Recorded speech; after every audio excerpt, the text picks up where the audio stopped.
जय जगन्नाथ सांग मैंने आउ एक सुंदर वीडियो को आपण मानू स्वागत करुच्ची गाँ टोका संतोष।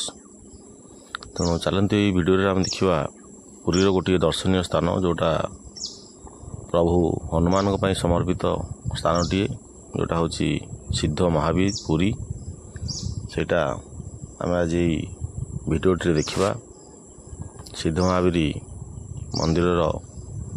कौन सब महात्म्य रही आईटा कौटी अवस्थित आपण मैंने देखिपे गोटे सुंदर पुष्करिणी जो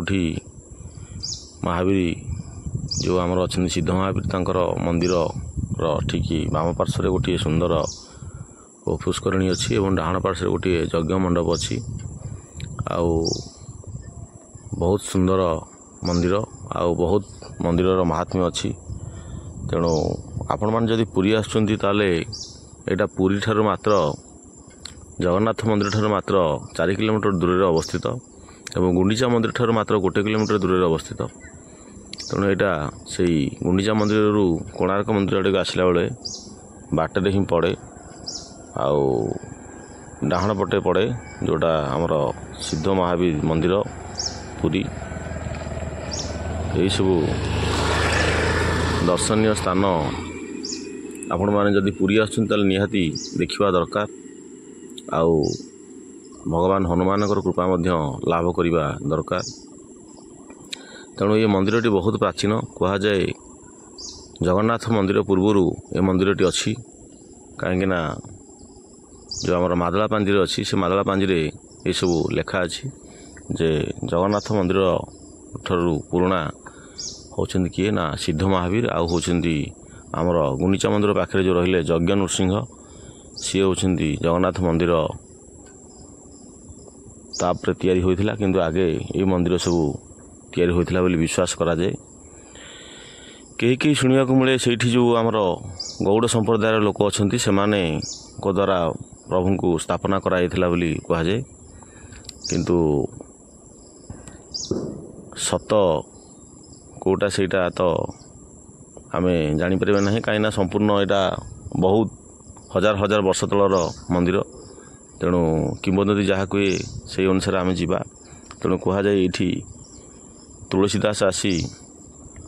7 दिन बिताई जिते तुलसीदास सन्थ तुलसीदास आसते पुरी से यही मंदिर रे सी 7 दिन बिताई आया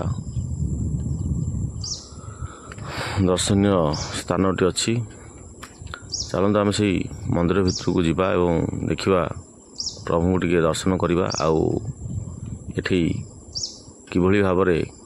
मानसिक रखा हुए देखिपे आप पंचतीर्थ भजन समारोह लिखाई ये भजन समारोह कराए ये से पंचतीर्थ जाऊँगी आठी गोटे बुड़ हुए वर्षके थरे जोटा आमर हनुमान जयंती हुए ताकू कहुए पंचतीर्थ बुड़ आउ से पंचतीर्थ बुड़े ये बड़ मेला बसे एवं बहुत लोकंर समागम हुए आउ बहुत लोग आसी पोखरी रे स्नान करथांती एवं पुण्य लाभ करथांती। आउ यही हनुमान गोटे महिमा हूँ कौन ना सी जेकोसी कार्य को सिद्ध करथांती जेकोसी अटकी काम को सी पूर्ण करथांती से ना हूँ सिद्ध महावीर। तेणु असिद्ध हो कौन कार्य आंक पाखे ना तेणु आक शरण गले निहाती रूपे सिद्ध होता है। यहीटा मुझे अंगे अंगे लिभे कहीं मु प्रभु को प्राय 2003 मसीह मु प्रभु सहित जड़ित आउ प्रभु को प्रार्थना करे कहीं भाग्य नियंता होचंती भगवान। तेणु आमे जेते जातक देखिए जहाँ कले भी यदि प्रभु कृपा अच्छी ताहले जातक मध्य परिवर्तन हो पारियो। एटा मु 3-4टा परीक्षा ए जगार पाई आउ जड़े मोर सांग थिला तार बयसर सरिया बेले भी दिने से ही सिद्ध महावीर मंदिर मो सहित देखाई आउ कहिला जे अरे तू तो चाकरी पाईगलु आउ प्रभु कृपारू आउ मोर कहीं मो जीवनटा सरीगला। तेणु जीवनटा केबे सरे नहीं जीवनटा केबे सरे नहीं आउ मु ताकू भी सेटा उपदेश देइथिली जे तू समय को अपेक्षा कर आ प्रभु ऊपर विश्वास रख निश्चित तोर सफलता मिल ही मिल सी बयस पलू जहाँ हो कि दबा लोक सी तू रेगुलार महावीर की दर्शन करुचु आ रेगुलार आसुचु महावीर पाखक निश्चित तार फल पाइबू आउ परवर्ती समय मात्र गोटे मास भितर सी आमर आरपीएफ रे जॉइन कला आरपीएफ रे गवर्नमेंट चाकरी जॉइन कला तेणु तापर गोटे थर मो सहित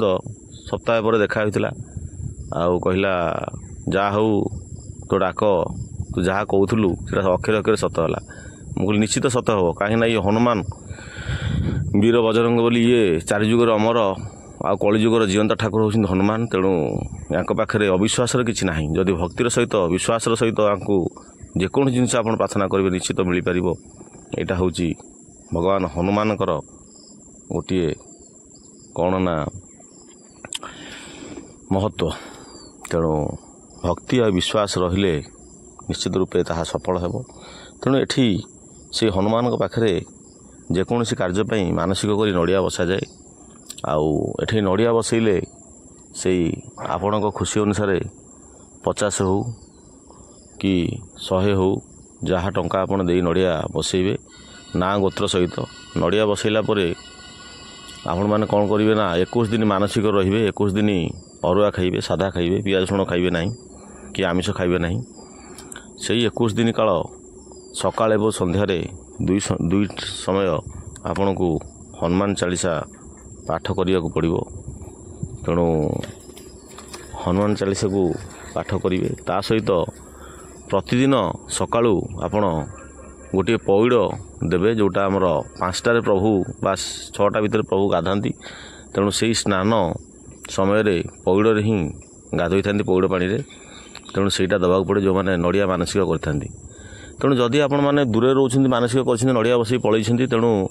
नड़िया बाबद को जहाँ 21टा नड़ियार पैसा जदि आपण से पूजारी बा दुकानी की दे दौरान सी आपण नड़िया देदेव एवं 21 दिन नड़िया आपणकर निश्चित पूर्ण हेब तापर 21 दिन पर आपण कार्य लगिजे किंतु भगवान को मझे मझे जो हनुमान चालीसा नियमित रूप पाठ करुवे निश्चित आपण काम सफल हेब एवं जो आशा थी आप निश्चित पूर्ण हेब ये हूँ से सिद्ध महावीर महिमा आउ ये होती संकट मोचन तेणु संकट को हरला वाला तेणु आपण मैंने देखिपे केते सुंदर मूर्ति दर्शन है ता सहित ये गोटे चरण पादुका प्रभुंर अच्छी जोटा को छुईकी प्रभु को दर्शन करने को आम जाऊ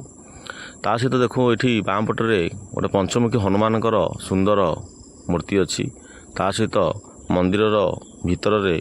प्रभु जगन्नाथ बलभद्र सुभद्रा सुदर्शन एवं शालग्राम महाप्रभु ता सहित मंदिर महालक्ष्मी गोटे मूर्ति अच्छी आ यहाँ देखिपे से सुंदर रोषईशाला जो प्रभुंर रोषई हुए आ प्रभुंर रोषई जगन्नाथंकर महाप्रसाद जो भाया आमर स्वाद लगे बा बास्ना थाए से भाया महावीर प्रसादर महत्व रही आठी क्षीरी ही प्रसिद्ध आई जगार जो आमर पाइस बा क्षीरी हुए सेटा आपण पुरी रे कौन जगार पाइबे ना आपड़ थे परीक्षा कर देखु आउ जदि से जगह आप प्रसाद किसी मिलूँ ताल निश्चित से क्षीरीटा टेस्ट कर कहे ना प्रकृत में जहाँ भिडियोटे मुझे शुणी किंतु क्षीरी मु खाइली जीवन में बोधे सेटा ही गोटे क्षीरी खाइबे जोटा सबुठारु भल आउ को जगार मु तो प्राय पुरी जिले मो घर हेले भी मु प्राय मंदिर रे प्रसाद खाई किंतु ये सिद्ध महावीर मंदिर क्षीरी संपूर्ण नियारा एवं यार चतुर्पार्श्व देखिपे आपण मैंने एठी जमदेवता मूर्ति अच्छी पार्श्वदेवता हूँ जम आउ महावीर पछपटे अच्छा आमर महावीर बापा जी होती आमर केशरी तेणु हनुमान कहुए 3टी बापा तेणु से विषय आम आ गोटे भिडियो आलोचना करवा ता सहित आम पार्श्वदेवतार अच्छा किए ना माता अंजना जी हनुमान माँ देखिपे ये होती से केशरी तांकर पिता तापर आम जावा माता को दर्शन करवा जे अंजना ଆଉ ତାପରେ ଆଉ ପାର୍ଶ୍ୱ ଦେବତାରେ କିଏ ଅଛନ୍ତି ନା ଆମର ଅଛନ୍ତି ବ୍ୟାସଦେବ। ଏଇଭଳିଆ ସମସ୍ତେ ପାର୍ଶ୍ୱ ଦେବତା ଅଛନ୍ତି। ଆଉ ଏଠି ମଧ୍ୟ ମାନସିକ କରି ଆମର ପତାକା ଚଢ଼ାଯାଏ। ଏହିସବୁ ସ୍ଥାନ, ଏଇଟା ହେଉଛି ପାଦୁକ କୁଣ୍ଡ, ଯେଉଁଠି ଆମର ପାଦୁକ ଆସି ପଡ଼େ ପ୍ରଭୁଙ୍କର ଗାଧୁଆ ପାଣି। ଏଇଠୁ ଲୋକ ସବୁ ପାଦୁକ ପାଇଥାନ୍ତି। କେହି କେହି ଯେଉଁ ରୋଗଗ୍ରସ୍ତ ରୋଗୀଙ୍କ ପାଇଁ ମଧ୍ୟ ଏହି ପାଦୁକାକୁ ସଂଗ୍ରହ କରି ପଲିଥିନରେ ବୋତଲରେ ନେଇଥାନ୍ତି। ଇଏ ହେଉଛନ୍ତି ସେଇ ମାତା ଅଞ୍ଜନା। ତେଣୁ ବଢ଼ିଆ ଏକ ସୁନ୍ଦର ପରିବେଶ। ତା ସହିତ ଦେଖନ୍ତୁ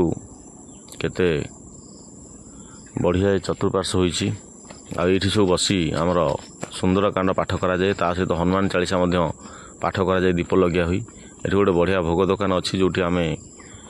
ଭୋଗ କିଣିପାରିବା। ତା ସହିତ ପ୍ରଭୁଙ୍କର ଯାହା ଯାହା ଦରକାର ବାନା ଆଉ ସିନ୍ଦୁର, ତେଲ ଆଉ ତୁଳସୀ ମାଳା ଆଉ ପଦ୍ମମାଳା ସବୁକିଛି ଏଠି ମିଳିଯାଇଥାଏ। ଆଉ କମ୍ ଦାମରେ ମଧ୍ୟ ମିଳିଥାଏ। ଆଉ ଏଠି ଭୋଗ ଲଗାଇବା ପାଇଁ କୌଣସି ବ୍ରାହ୍ମଣ ଆପଣଙ୍କୁ ଡିମାଣ୍ଡ କରିବେ ନାହିଁ ଯେ ଏତିକି ଟଙ୍କା ଦିଅ, କାହିଁକିନା ଏଇଟା ମହାବୀରଙ୍କର ଜାଗା, ମହାବୀରଙ୍କର ଆସ୍ଥାନ। ତେଣୁ ଏଠି ସେମିତି କିଛି ଡିମାଣ୍ଡ ନଥାଏ ପ୍ରଭୁଙ୍କ ପାଖରେ। ଆଉ ଏଠି ବିବାହ ବ୍ରତ ଆଉ ବିଭିନ୍ନ ମାଙ୍ଗଳିକ କାର୍ଯ୍ୟ ଏଠି ସମାପନ ହୁଏ। ତେଣୁ ଭିଡ଼ିଓଟି ଭଲ ଲାଗିଲେ ସାଙ୍ଗମାନେ ଲାଇକ୍ ସେୟାର କମେଣ୍ଟ କରିବା ଭୁଲିବେନି ଏବଂ ଗାଁ ଟୋକା ସନ୍ତୋଷ ଚ୍ୟାନେଲଟିକୁ ଆପଣ ସବସ୍କ୍ରାଇବ୍ କରିବେ। ଏଭଳି ମହାବୀରଙ୍କର ଏବଂ ବିଭିନ୍ନ ଦର୍ଶନୀୟ ସ୍ଥାନ ଆପଣମାନେ ମୋ ଭିଡ଼ିଓ ମାଧ୍ୟମରେ ପାଇପାରିବେ ଆଉ ଦେଖିପାରିବେ। ଆଉ ଏଇସବୁ ସ୍ଥାନ ରହିଛି। ତେଣୁ ଇଏ ସେଇ ସିଦ୍ଧ ମହାବୀର ଆପଣ ଦର୍ଶନ କରୁଛନ୍ତି। ତେଣୁ ଭିଡ଼ିଓଟି ଭଲ ଲାଗିଲେ ସାଙ୍ଗମାନେ ନିଶ୍ଚିତ ଲାଇକ୍ ସେୟାର କମେଣ୍ଟ କରିବେ। ଆଉ ଭିଡ଼ିଓ ତ ସରିଲାଣି ସାଙ୍ଗମାନେ, ରଖୁଛି। ପୁଣି ଏକ ସୁନ୍ଦର ଭିଡ଼ିଓରେ ଆପଣମାନଙ୍କ ସହିତ ଦେଖାହେବ ମୋର। ରଖୁଛି। ଜୟ ଜଗନ୍ନାଥ, ଜୟ ସୀତାରାମ, ଜୟ ହନୁମାନ, ଜୟ ସିଦ୍ଧ ମହାବୀର।